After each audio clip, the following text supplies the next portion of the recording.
अस्सलाम वालेकुम। Shakeel एवांजलिस्ट official YouTube channel में आपको खुश आमदीद कहता हूँ। आज सियासी तौर पर बस एक ही खबर है जो कबूतर अहम लाया था, मैंने उसको शामिल किया।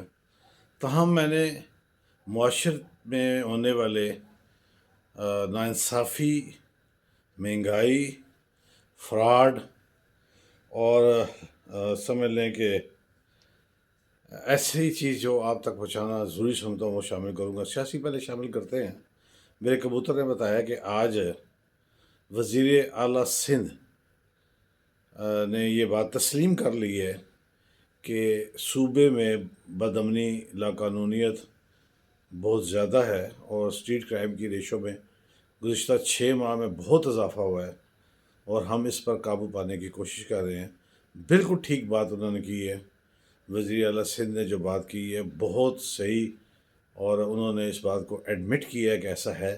लेकिन उन्हें ये भी देखना चाहिए कि उनके अपने वज़ीर दाखिला ने स्ट्रीट क्राइम को ना होने के बराबर और इस स्ट्रीट क्राइम की जैसे वारदातें, डकैती, चोरी को रूटीन की कार्रवाई करार दिया था।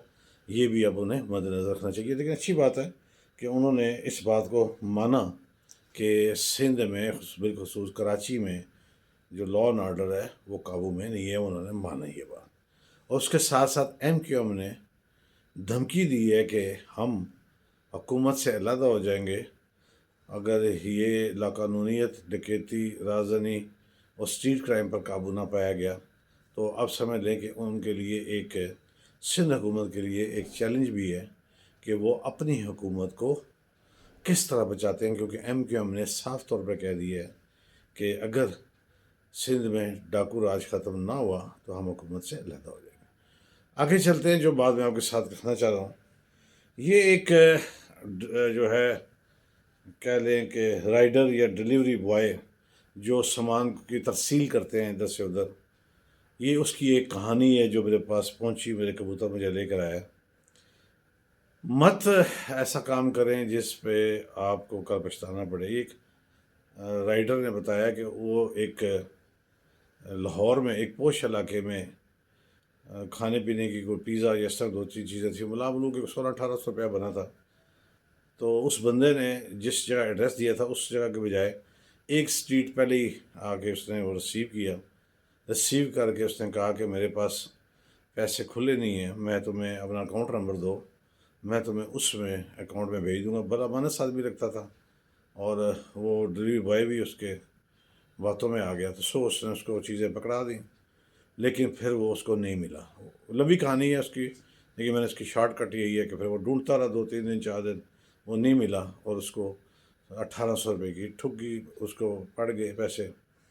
किसी भी जगह पर जब आप डिलीवरी देने जाएं, चाहे वो किसी की कैश की सूरत में हो, किसी चीज़ों की सूरत में, खाने पीने की चीज़ों में, आप अपना किराया या जो बिल बनता है वो कैश में लिए बगैर मत आएँ और उसको उस वक्त तक ना डिलीवर करें जब तक आपको कैश ना मिल जाए।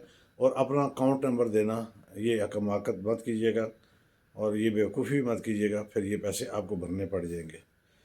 साथ साथ मैं एक ऐसे मियाँ वाली के एक दर्जी की मैं बात आपको बताना चाह रहा हूँ। मुझे वो सुन के बहुत खुशी हुई, मैंने उसको अपने वीला का हिस्सा बनाया। कि उसने कहा कि जो बढ़ती हुई महंगाई और गुर्बत है, इसके बायस मैं गरीब और यतीम बच्चों को मुफ्त कपड़े सी के दूंगा, ये उसने ऐलान किया है। और उसके लिए कोई कैद नहीं उसने रखी। एक जोड़ा फ़ी बंदा है और उससे कैद ये नहीं रखी कि कब तक आप मुझे दे, जो आता जाए मुझसे सरवाता जाए। और उसके साथ साथ ये कि उसने फ़ी का यतीम बच्चों के लिए 200 रुपये ईदी भी रखी है। ये हमारे माशरे का एक बहुत बड़ा हीरो है। असल में ये लोग हैं, इनको तमगे मिलने चाहिए। ये लोग हैं जो सही मानों में मुल्क की खिदमत कर रहे हैं, मुल्क के जो मौजूदा हालात हैं उसमें अपना हिस्सा डाल रहे हैं। तो मुझे बहुत खुशी हुई और मैं इसको अप्रिशिएट करता हूँ। हमारे मुल्क के में और जो दीगर शोबों के लोग हैं, अगर वो गरीबों और यतीमों के लिए इस तरह के पैकेज आगे लेकर चलें तो हमारे माशरे में गुर्बत में कमी भी हो सकती है और आम आदमी इस माशरे में ज़िंदा रहने के काबिल रह सकता है। इसके साथ साथ मुझे आज एक ऐसे ریٹائرڈ افسر نے رابطہ کیا، وہ دو بندوں کی اس نے مجھے جو بتائی، مجھے ایک کی جو ماہانہ پینشن ہے وہ لوگ گریڈ میں وہ ریٹائر ہوا ہے اس کی 20,000 ہے، اور ایک جو تھوڑا سا بہتر ہوا ہے اس کی 60,000 ہے۔ ان دونوں کی کہانی یہ ہے کہ 60,000 والے کا 86,000 روپیہ گیس کا بل آیا اور 46,000 روپیہ اس کا بجلی کا بل آیا۔ جو 20,000 والا ہے اس کا 27,000 سم تھنگ آیا ہے بجلی کا، اور 38,000 روپیہ اس کا آیا ہے گیس کا بل۔ وہ کہہ رہے ہیں کہ پینشن کے یہ پیسے، کرائے کا مکان، بچوں کی پرورش، یا پھر ہم بل دیں۔ میں ان کی باتیں، ان کی آنکھوں میں آنسو جو دیکھ کر میرا دل پسیج گیا۔ میں بڑا ہی پریشان ہوا کہ میں ان کی مدد کرنا چاہتا ہوں، لیکن کیسے کروں؟ ایک بار تو ہو سکتی ہے، لیکن یہ ریگولر کام ہے، یہ کیسے کیا جائے؟ میں مخیر حضرات سے اپیل کرتا ہوں کہ وہ اس طرح کے گمنام اور ایسے سفید پوش جو نہ جی سکتے ہیں، نہ مر سکتے ہیں، نہ ہاتھ پھیلا سکتے ہیں، نہ مانگ سکتے ہیں، ان کی طرف فوری توجہ دیں۔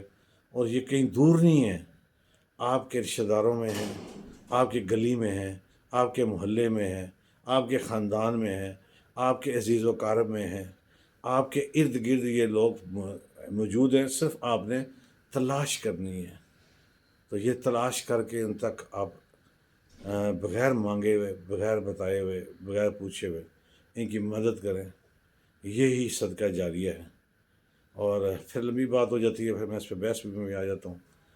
تو ہاتھ پھیلانے والوں سے ہاتھ نہ پھیلا کر جو چہرے سے سوالیہ نشان بناتے ہیں ان کو پہچان کریں، ان کی پہچان ہی اصل میں انسانیت ہے اور اصل میں ایمان ہے۔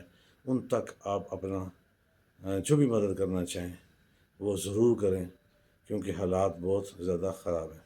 اسی طرح بائکی والوں کے دو بائکی والوں مشرف، ان کے پاس پہننے کو ہیلمٹ نہیں تھے، ٹوٹے ہیلمٹ کے ساتھ، خراب موٹر سائیکل کے ساتھ وہ بائکیے پہ اپنی زندگی گزار رہے ہیں۔ اور وہ کہتے ہیں کہ ہم تو جہاں کھڑے ہوتے ہیں وہاں بھی بائکیا کا جو پہنتے ہیں ہیلمٹ، تاکہ ہمارے معاشرے میں ہمارے ساتھی رہنے والے لوگ ہیں ہمیں پہچان نہ سکیں کہ ہم بائکیا چلا کے زندگی گزار رہے ہیں۔ غربت میں ہمیں کہاں تک پہنچا دی ہے۔ میں مخیر حضرات، حکومت اور ایسے لوگوں سے جو کہ مدد کر سکتے ہیں اور کرتے بھی ہیں، ان سے گزارش ہے کہ آپ اس طرف توجہ دیں۔ کبوتر نے بتایا کہ سعودیہ میں 4,85,000 گدہ گر جنہوں نے بھیک مانگنے والے ہیں وہ سعودی حکومت نے پکڑے ہیں، اور اس میں سے 90% کا تعلق پاکستان سے ہے۔ پھر یہ چیزیں آپ خود دیکھیں کہ کہاں کنٹرول ہوتی ہیں۔ جب پیٹ میں کھانا نہ ہوگا، بچے پلک پلک کر رو رہے ہوں گے، گیس میٹر کٹ رہے ہوں گے، بجلی کے میٹر کٹ رہے ہوں گے، اور آپ کے ذریعہ آمدن کوئی نہ ہوگا، تو پھر آپ مانگیں گے نہیں یا خودکشی نہیں کریں گے، تو پھر آپ کے پاس اور کون سی چوائس ہے؟ وہ مجھے بتائیے، جب ملک میں روزگار بھی نہ ہو۔ باتیں بہت ساری ہیں، لیکن چلیں، میرے چینل کو سبسکرائب کیجیے گا، لائک کیجیے گا، کمنٹس کیجیے گا۔ اگر میری بات، خبر، تبصرہ آپ کو ٹھیک اور صحیح لگا ہو تو ضرور۔ چلتے چلتے ہمیشہ کی طرح کہتا رہوں گا کہ جہاں آپ اپنا اور اپنے پیاروں کا خیال رکھتے ہیں، ارد گرد موجود مستحقین کا بھی خیال رکھیے۔ کوشش کیجیے کہ کوئی آپ کی شکایت اللہ سے نہ لگا دے۔ کل انشاءاللہ نئی خبروں، نئی بات کے ساتھ حاضر ہوگی۔ اجازت دیجیے، اللہ حافظ۔